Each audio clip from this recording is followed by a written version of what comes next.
Hey, welcome back to another Cheyenne and Arapaho Productions podcast coming to you from Concho, America. I am Darren Brown, and I'm joined today by Madelynn Byrd. Hey, how's it going? Doing good. How are you? Very well. Thank you so much for being here. So you are, I understand, from Hammon? Yes. And let it be known she is wearing socks today. I saw. So we're good there. So, Madelynn, you're a tribal member, right? You told me. Yes. And you are a digital artist. Yep. Okay, so if someone like me heard that and said, "Well, what exactly does that mean?" What would you say? What a digital artist Yes. is? It's like art, but it's like online, like on your phone, computer, or tablet, just online. And what kind of stuff do you do? I know there's abstract, there's portrait stuff, there's cartoons, there's ledger art. What do you do? Sometimes I will do ledger art, cartoons, mainly in like my art style. Just let my mind be free with it, honestly. So I like that. Let my mind be free. Free your mind, baby. Right. And the rest will follow, like the song said, right? That's an old song, never mind. It's from my day. So you you went to Hammond High School? yes, All right. What's the mascot there? a warrior. Hammond Warriors. Yeah. Hey. So did I ask you you're not supposed to ask women how old they are, but you're a very young person, so how old are you? I'm 19, about to be 20. Oh man, that's a long time ago for me. But anyway, so I know that before we started here, you showed me some of your ledger art stuff you did, right? Yes. Yeah. So and it was great, by the way. Well, Yeah. If anyone's wondering, it's good stuff. And I know I was asking. I know we have so many artists, fantastic artists here with the Cheyenne and Arapaho tribes. And are there some artists that we have here that you look at their work and you kind of study it or maybe try to emulate it? Mainly for ledger art, I look up to George Levi and BJ Stebb. They're like one of my inspirations of making ledger art, obviously. What do you like about their work? What does something's got to speak to you about it, right?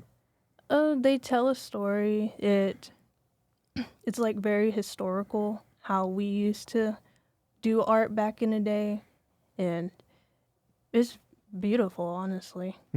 I know they use. I've seen a lot of their work, and it's some of it's extremely colorful, man. It's I had a discussion one time with I can't remember who it was now. Another one of our ledger artists here at the tribes, and I was thinking about the paper itself. I'll ask somebody, so where do you get ledger paper? He's like, I got a guy, and I guess this guy like looks all over the country because I said, well, look, there's going to be the supply of actual ledger paper is got to be finite. It's going one of these days it's going to end. I mean, so I'm guessing that's think about that for a minute. I mean, you're everybody wants to draw on something from like 1890 something. Someday there won't be any more of that stuff. Right. So I guess when you paint on it, you got to make it really good. Exactly. You don't want to waste it, right? Well, tell me about if someone asked you, Madelynn, why do you do art? What was it? I take it you played some sports and stuff in high school, right? Yes. Activities like what? I did track, I did cross country, I did softball, I did basketball. They were fun, but I enjoyed more in running because it's just like it's like a sport that I was good at. Yeah, running is not. I mean, when you're talking about cross country and stuff, you are on a team, but it's very much an individual. Yeah. I can't speak. It is very much an individual sport. Right. Yeah, and when you do that, because I ran, used to run, not now, but back in the day, it's you have to be right up here, I mean, for any really race, right? You're right. Was that kind of like same way with you? Yeah, like it was. It was just like all over the place, honestly. Yeah, well, you kind of have to get into like a zone, you know, and you have to be the right zone. Like there will be words in my head like "keep pushing" or "you got this." It's walls running too. Just a And lot. things like that, I think, probably, you know, you've been in that zone, it's probably that a place like that where you kind of have to be. I'm guessing probably for the creative juices to start flowing. You know, kind of like when you paint. Yeah. Is it the same type of thing? It's like that. Yeah. You got to get in the zone, focus. Yeah, I'm sure it's the same way for people who, you know, create music. You know, same type thing when they write a song. I mean, I can't imagine that they just get up and go, okay, it's time to write. Let's go. You know, something has to strike. There has to be some sort of inspiration has to come from somewhere, right? Yeah. How does that work for you? Sometimes I would have to be in a quiet. Like, wait, what are you talking about? Like I'm talking about the what do you draw on? I mean, not physical. Where do you get the inspiration to create what you do? I'm sorry, I keep saying It it depends. Well, we are. Yeah. There are microphones here, and you know it's that kind of what we. Yeah. So do I. Yeah. So hey, it's It okay. depends. I usually find inspirations on medias like Facebook or Instagram. It just really all depends. I know see, I just did it. I just said so don't worry about it. now I'm going to be really conscious of it on my end. But I've interviewed a number of artists, of tribal artists, and artists in general, and I always ask that where do you find, what do you draw on to create your paintings or your art?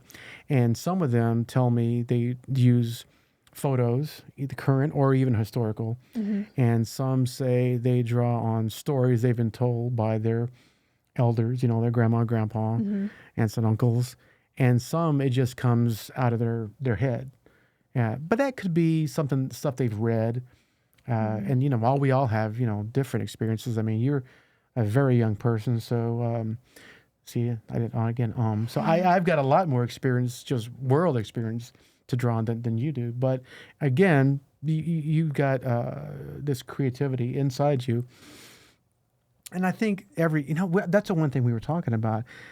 When we're kids, man, everyone's drawing, right? Yeah, I was one of those kids. Yeah, so was I, and you know, used to draw cars and cartoon characters, and somewhere along the line, the school system we're in forces us to conform, or not. I say forces, but there's strongly encouraged that we conform and become more professional, and you know, and that creativity, if you're not careful, that gets put on the back burner. That didn't happen to you, so you're one of the lucky ones. Yeah, I would say. and I know that I hadn't really drawn anything in years until my daughter, who's 23 now, but when she was about 10, she broke her arm, and she had this big pink cast, and she wanted me to draw something on it, and she wanted this cartoon character she used to watch, I think on Nickelodeon at the time, this dog named Kipper, and I was like, oh man. So it took a good hour. I had to, you know, take a pic. I was like, and it came out pretty good. You'll be happy to know. But I hadn't done that. And before that, I hadn't really taken my time to draw something from, you know, a picture in probably 15, 20 years until my dad asked me to do that. But that's interesting about you know, that creative spark.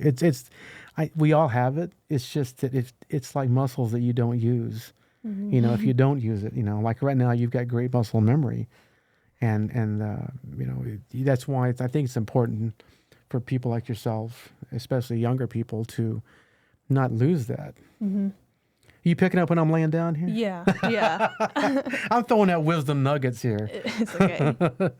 Well, tell me more about your art and how you do it. Now, what do you use? What are the physical tools you use? You use paint and watercolor. What? Well, for digital, I just have my tablet and a pen. But for paintings, yeah, canvas, acrylic paint.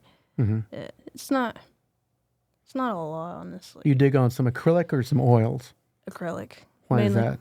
because I haven't been taught or wasn't much interested in like oil or pastel. I just like the acrylic and how pigmented it is on the like canvas and I've painting. heard that from a lot of artists. Actually, I know that this one guy, he said oils, man. He said that they're hard to master. They're That's, I think, messy. yeah, that's what he said. Yeah. But he loves the color. He loves the Yeah. pop Yeah. that they give. He said, I use oils, but he goes, it's, man, I'm telling you, he said, it's the hardest, it was the hardest one for him to master. That's what he said.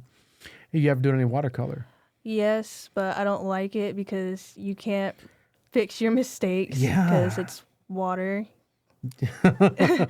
So you got to be like precise and the very colors concentrated. And the colors are very muted. Yeah, they are. It's not, I mean, Most of the time, yeah. yeah. I've seen someone, I have a relative in New Mexico, and she posts stuff on social media all the time. And she draws incredible pictures and then uses the water color. But she will color things that are this big with a tiny brush. And I'm like, how do you even, Yeah. I couldn't even come close, you know. But somehow she gets these really bright colors with watercolor, and it's amazing. So you mainly a tablet, is that what you said? Yeah, like Apple tablet. Yeah. I'm guessing that's like a total. Very forgiving. I'm guessing you can just like erase stuff and go on. Yeah, because I tend to like mess up or have things neat, so it's like not as messy. If I like were to do it on like paper, you just see a bunch of like scratches and eraser marks. Yeah. So digital art for me is just easy. It's not Nothing. messy. Yeah. Well, I asked about earlier, asked you about inspiration, but let me say, do you paint or do you draw objects, or you think objects more, or people, or combination? Where does it come from? It's combinations. I mainly draw people, but there'll be times I'll just draw random objects for like practice. Random objects. Yeah, it just depends. Yeah. Okay. I'm sorry. When he said people, what kind of people? I mean, tribal folk, No, white folk, black folk, Asian folk. no, they're just like fantasy characters that I have in mind, like my own creations. Where does that come from? Like I mean, like, are we talking fantasy like dragons and stuff, or are we talking like kind of like Power Rangers? no, kind of like anime, all that okay. stuff. Now, see, why didn't you say that to begin with? I know I see where you're coming from. Yeah. Although I'm not. That's not my bag, baby. I don't know. I don't really. I mean, I know what anime is, but I'm not. It's not my world. Yeah. That just reminded me. Did you go to Indigipop just a few months back? No, but I heard of it. Oh no. Yeah. Okay. Well, we were there shooting a story, and there's a lot of anime happening there. Oh wow. It's and there was what it is it's here in Oklahoma City, and I think this was the second year they've had it here, but I think the plan is to have it here every year. And it's basically an indigenous Comic-Con.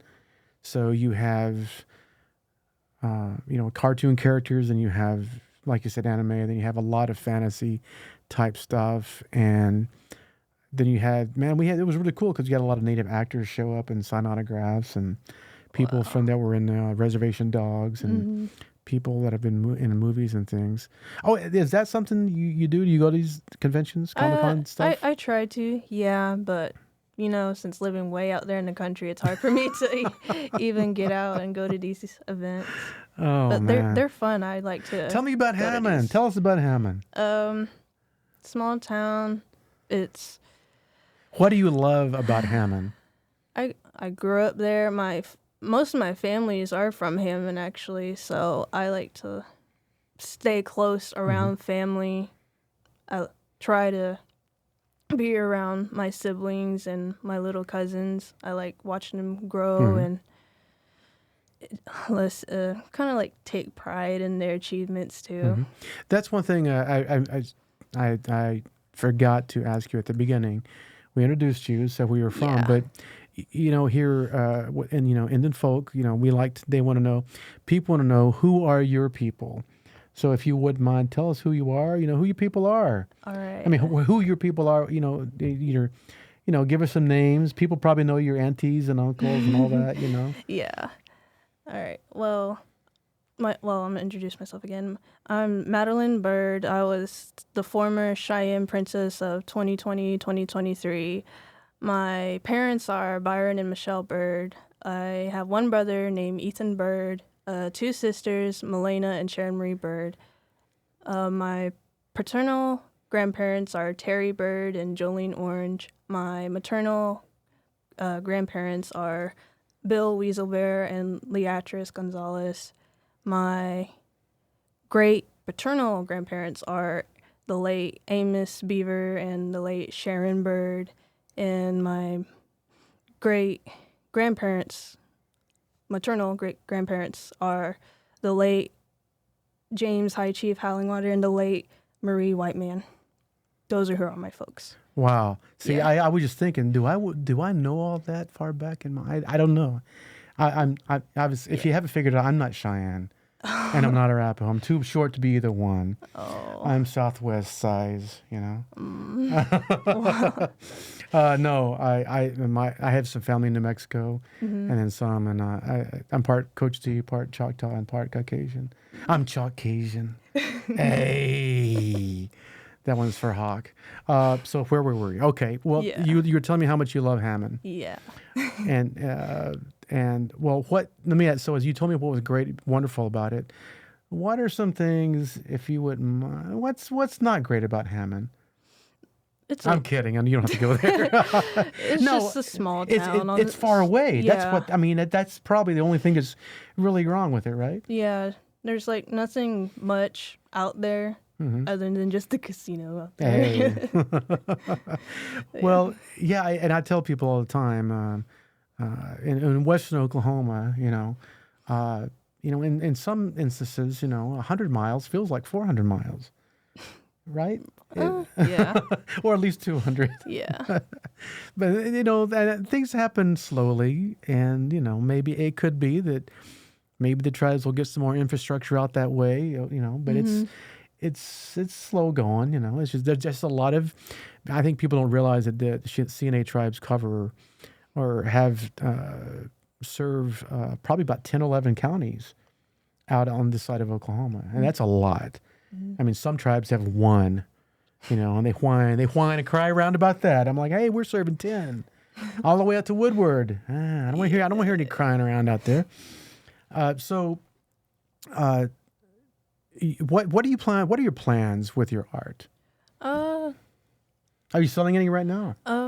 Not right now, but right now I'm writing stories of my drawings and characters. That sounds cool. Tell me about that. So what does that mean?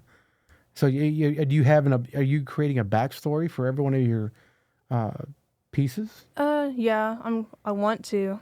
I have a lot of ideas and stories I want to tell, but I know it's going to be a slow process to get to where I want to be at. And yeah. I know that you earlier talked about George Levi's stuff, and he does, and he does a lot of historical stuff. I think, well, I was going to say, I'd probably be safe to say mostly that's what he does, at least on ledger art. Do you see yourself doing that either now or in the future? Or again, you're a young person, but it could be that, over the years you will learn more and more stuff about the history of these tribes. And, do you see yourself going down that road? Yeah, I want to get be out there to tell stories visually and presenting the story pictures, show pictures of the stories. And why do you think that's important? Because not many of our people know our story or know our history of where we came or how we're still here today.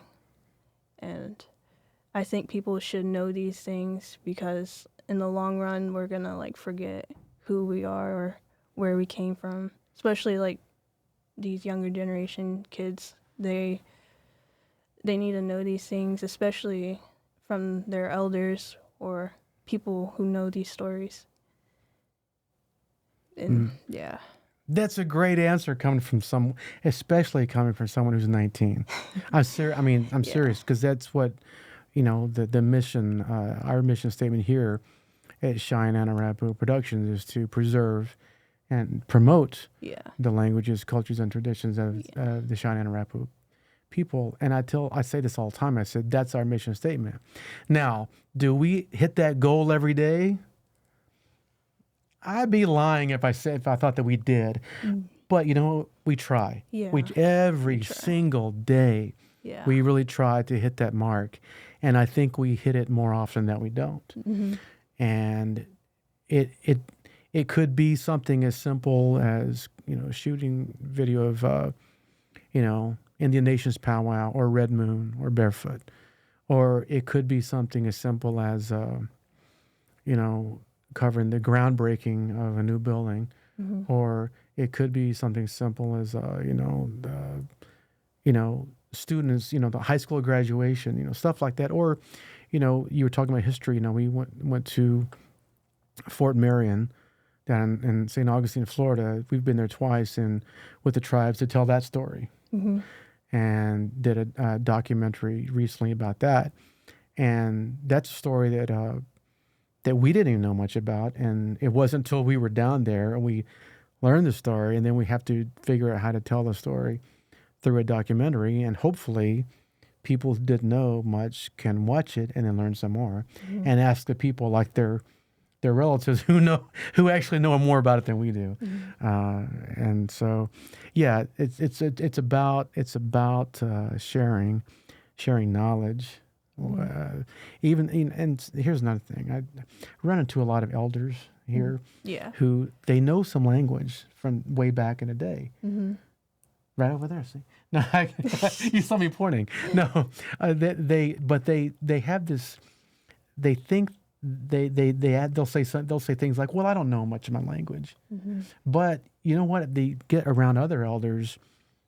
They go, "Oh, I remember that word," and then it's like you have 4 or 5 of them, and it just words start coming out. It's amazing, and they do end up remembering. So, same type thing here. You're like you were talking about younger folks.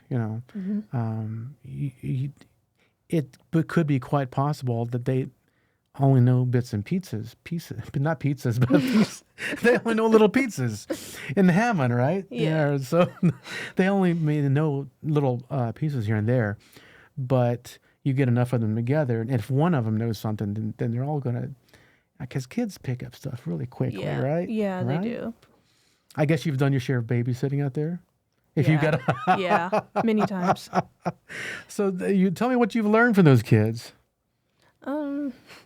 I know the kids in Hammond area, they are, I don't even know how to describe them, honestly. They're not, I thought you were going to say rugged there for a second. Well, they're Hammond rugged. Oh, so. The rugged nuggets in Hammond? Hey, I did say that. No, I'll attribute it to her. Hey, every Indian community has rugged nuggets, right? Right. Yeah. No, but I think it's cool that it's as a young person. Like I said, I keep calling you young, and to us you really are. It's cool that you see that, and you see the history timeline. People. We mentioned we were talking about Sand Creek earlier and Fort Marion, and we talked Ouachita, things like that. Oklahoma is a very young state, and the country itself is just 200, not even 250 years old, and people look at Sand Creek and things like that, and they'll say that's ancient history. I'm like, no, that's your grandma's grandma. That's it. That's just barely scratching their surface. Right. Mm-hmm. And so, I think the danger would be to think that it is ancient history and not realize that there's a thread that runs through everything. Mm-hmm. And let's just get all philosophical and profound here. The art that people like George Levi and BJ Stepp create. And I know I'm leaving names out here. Those are two you mentioned. We have so many fantastic artists here at the Tribes who do paint historical subjects and scenes. You know, that's part of telling the story. And now, guess what? You get to be a part of that. Yeah. How cool is that? Amazing. Give me more than that. No, it's like, I mean, have you thought about it that way? Yeah, I'd say. I'm sorry. What are you sorry about? No, I mean, I'm throwing a lot at you. I understand that. But I just, I want to say, you know, art can be such a, it should never be looked at as something that's off to the side or something it's not a real job, you know, something like that. Because everyone has a job to do, and those people who are creative, first of all, what a boring world it would be if there were no creative folks. Right? Very boring, I'd say. It'd be all gray. There'd be no it'd be all shades of gray, you know, and no colors. So, you know, there are people like you and other artists that inject the color into this dark and drab palette that we have here in the world. Yeah. And so but I think it's important that you realize, probably, you know, you're probably going to get home now and go, no, what did he say? What does he talk about? No, I think it is cool that you know, at this young age you realize where it actually falls, you know, into this whole, like, this thread we're talking about, you know, and we're weaving something really cool here, weaving a really keen looking blanket out of all this, all these stories and stuff. Well, let me ask you, there's got to be something here today that I did not ask you that you wanted to talk about your art that I didn't ask. Just like, how did you like know how I became an artist, or? You're right. Yeah. How did that happen? I think it was just a natural talent. Like, when I was younger, I would like draw stick figures, but when I draw stick figures, for some reason I always saw like shoes as like a cool thing to draw. So I would like draw a stick figure and then have him like wear like big boots or tennis shoes or those Skechers light up shoes. They were just really fun and creative to just draw. I think I would say I was around 5 or 6 or 7, around that age, drawing shoes like that. And I think ever since then I knew like I had a natural talent, and I know it was going to get better over time, which I'd say it did. Probably around 3rd grade, I started drawing like landmarks, like say trees, mountains, flowers, basically nature related stuff, and like draw that. Sorry. But yeah, I saw myself over the years progressing, drawing different things. I know a lot of kids, you know, when they're young, they talk about being, you know, I want to be an astronaut. I want to be a race car driver. Did you say, I want to be an artist? Yeah, basically. How old were you think when you started thinking that way? Probably around the 2nd grade. Oh, yeah. Really? Yeah. Now, is there a time between 2nd grade and the time you graduated that you thought, no, I don't want to be an artist? No. Really? No. That's amazing. Yeah. Because I don't know very many people who, you know, said they want to be, you know, a race car driver and then actually became one. Yeah. You know? Now, I say that's not right. I know I have plenty of friends who are school teachers who work in education, and that's what they wanted to do when they were very young. That is kind of, was there anything else that came along that you thought maybe you wanted to do? Well, I was into like weather stuff, so I thought that was going to be my other goal, was to become like a meteorologist. Ooh. Yeah. Like a regular, like work behind the scenes, or out in front of the camera? It was just mainly like storm chasing stuff, honestly. But You saw Twister one too many times, didn't you? yeah, Oh, you're one of those people. Yeah. Okay. Did you ever go out storm tracing? no. Why not? Well, not like professionally, but Did you, I know you did. You tell me. You went out, right? Went out with your phone and your camera. Did you go draw some tornadoes? yeah, Have you I'd ever drawn say- tornadoes or painted them? Yes, I've drawn like That's sketched awesome. those. It's just scribbles. Yeah. It's easy. Okay. So but it came back to you want to be an artist, right? Yes. Yes. Well, and here we are, all these years later, and you still think that way. Mm-hmm. That's pretty cool. I mean, because like I said, most people change, and most people they have aspirations or goals to be, be in some certain occupation, but then they don't follow through, Mm-hmm. or they're scared. Mm-hmm. Yeah. And it's called a comfort zone for a reason, Mm-hmm. because, and I'll tell you this, and I'm dropping out some more advice. Growth only happens outside your comfort zone. All you people. It's like, I mean, that's true. It's not until you step out Mm-hmm. where you're like totally unsure, of what's going to happen, that's when the big things happen. Yeah. It doesn't happen in your little, I'm right here. I'm staying right here. So where do you see going with this? I mean, what would be the coolest thing to happen to you with your art? I mean, let's, just go for the, I don't think big here. What do you want to do? I don't exactly know, but I would like people to like see what I've created all these years, because I've been like planning this since obviously when I was younger, and I want just to be recognized by my art, I mean, explain that, recognized. I mean, do you hope to be in a gallery somewhere, or is? Well, I don't want to explain too much because it's not like it's like a secret project, Ooh, it's a secret. but You can tell me. No, I'm kidding. Well, that's good to know. yeah. But it is, I think it is cool that it's something that you have been planning, and I hope that means that you've been working a lot at it, Yeah, because of course. our dreams and goals and stuff, they don't just happen. Man, look at me acting like an a really wise old man told me one time. Yeah, got to work on your dream.